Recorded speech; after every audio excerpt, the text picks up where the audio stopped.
And here we go. Welcome into the Motivation Congregation podcast. My name is Michal Baruch. Thanks for being here. Thanks for waking up with us. If you are new to the show, well, be sure to smash that subscribe button. Be sure to rate and review the show. Really helps to grow the platform. And a bit of background information about what the Motivation Congregation is. Well, it's a daily podcast that talks Torah and Musar. Each talk is 3 to 5 minutes, centered around the week's parsha. Normally, things are kicked off with Rashi's commentary, with a very, very simple goal at the heart of every single talk, and that is to clearly define the basic principles of Jewish faith, or what we call here, Yesodos HaEmunah. Hopefully each talk you'll find inspiring. Each talk is crafted to motivate and to galvanize. And be sure to check out the weekly Parsha podcast. It's part of the TMC Podcast Network. It is a weekly podcast that gives us a bit more time, about 25 to 30 minutes weekly, to discuss one point of the Parsha. It gives us some extra time to develop the idea properly, to pepper it with proofs, and to clarify it, elucidate it, and hopefully come out with a clear and practical takeaway. If you enjoy the show, or you just wish for some financial stability and success along with a piece of paradise to look forward to, consider allocating your Meiser funds properly. Tithe your wealth to see future and enduring wealth. That's what we are told. So in your tithes, be sure to keep the Motivation Congregation in mind, and perhaps slide that scroller down to the bottom of the page and click the link and become a monthly supporter of the show. The Meiser money that you give and the charity that you give, the tzedakah, goes directly towards the aiding of the distribution and the creation of the Torah content here, and with a piece of the next world as a reward. Seems like a no-brainer. I mean, unless, of course, one is a professional scoffer, gossiper, or heretic, then maybe he wouldn't have a portion of the next world. But either way, consider allocating some of your Meiser money to the show.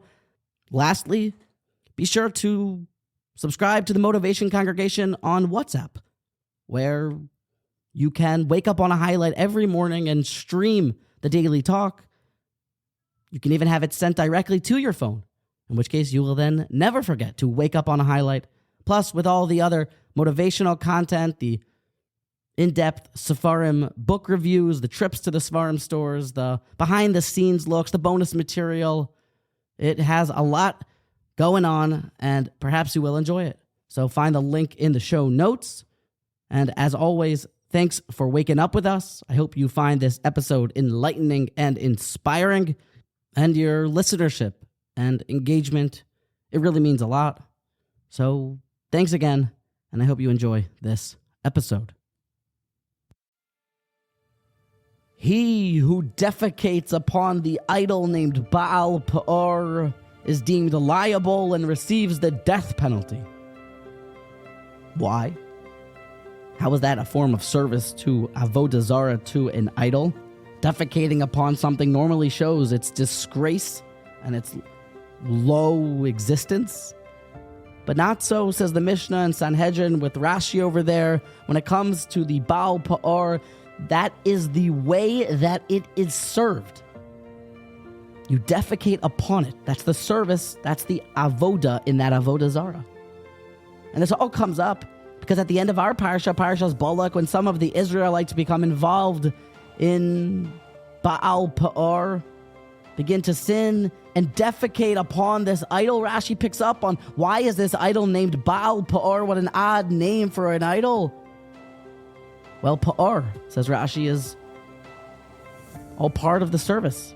Peor is the part of the body that's the end of one's intestines that, follow my drift here, when the food follows all the way through one's inner intestines and becomes excreted by that body part, the end of the digestive tract where food makes its exit, that is the part of the body called Peor, and you expose that to do the Avodah Zarah. That's why it's called Baal-Peor. What an odd thing Rav Hutner wants to know about why is it that anyone would ever want to engage in such a weird practice. Even those seeking Avodah Zarah, idolatry. But this is just cruel. It's odd. And now that Jews are involved in it, what part of somebody would ever want to be involved in Avodah Zarah like that? And says Rav Hutner, because at the crux, the very pinnacle of every Avodah Zarah is the quest to think that nothing is important down here on this earth, so we might as well just YOLO, throw our lives away, and begin sinning. Baal-Peor, the Avodah is that life is meaningless, valueless, and rendered worthless.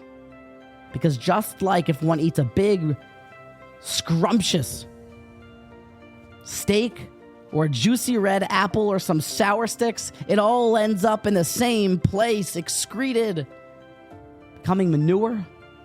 So too, everything is worthless down here, no matter what you do or what item it is or who you are. It is all meaningless, so we might as well begin to indulge in sin. But that is the opposite of what Judaism stands for, continues Rav Hutner. The great Rosh Yeshiva, he tells us that Judaism stands for the opposite of Baal-Peor. It's about Gadlus HaAdam, that this world is incredibly valuable. In fact, even priceless. Man can become eternal. Man can become immortal. Man in his perfect state can even be mistaken for a god, as it says, for Hashem, as the angels began to say, Kadosh, Kadosh, Kadosh, when Adam was brought into the world because they took him to be HaKadosh Baruch Hu. That is the greatness of man, the opposite of Baal-Peor. And that is Gadlus HaAdam, that the Alter of Slobodka requested that his students live by, with greatness, with raising themselves up and keeping their chins up high, looking up for what can be accomplished in this world. Even Bilam saw it, that from mere dust particles, we do tremendous amounts of mitzvos, because there's nothing that's pointless or valueless in this world. For us, we raise ourselves up. We don't necessarily just strive to be better, but we strive to get higher, because Gadlus HaAdam is what we are after, the exact opposite of the service of the Avodah Zarah Baal-Peor.